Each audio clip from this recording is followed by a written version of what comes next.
Hi, welcome to my channel. I'm going to show you how am I going to calculate my life remaining in Excel. This is my life in 225 bosses and my name is KW Lee, age 25 years old. From this Excel sheet, I know that I might still have 68% remaining to live my life. How am I going to know that? First, go to Google to check average lifespan in your country. For me, I live in Malaysia and it tells me that average person in my country can live to 76 years old. From this information, I computed my life in 225 boxes and each box equal to 4 months. The row stands for decades and the upper column stands for year. So for example, on the first row, this is 4 months old. This is 5 years old. On the second row, this is 11 years old. And on the third row, this is 25 years old. And then I started to use some functions in Excel. This is the date function that always shows today's dates.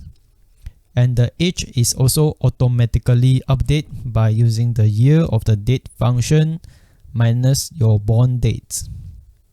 Then I calculate my life finish how many percent by using count function of how many boxes are there I have drawn.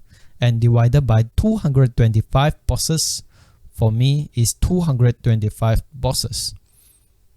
And 1 minus the life finish and you get 68%. This is a way to portray obituaries. And obituaries aren't really about death, they are about life. Imagine that you use your cell phone in the morning and after a while you look at your cell phone and found that your battery still has 68% to go. The thought come to you is, wow, that's fast. How can I do to make full use of your remaining battery to achieve your final goals?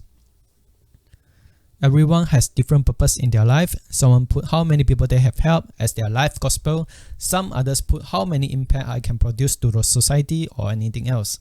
So it can let you to have a wake-up call to let you know that you don't have much time anymore. If you like this video, please like, share and comment. Subscribe this channel if you want to know more about how to craft this and compute today value score behind the scenes. Thanks for watching. Bye.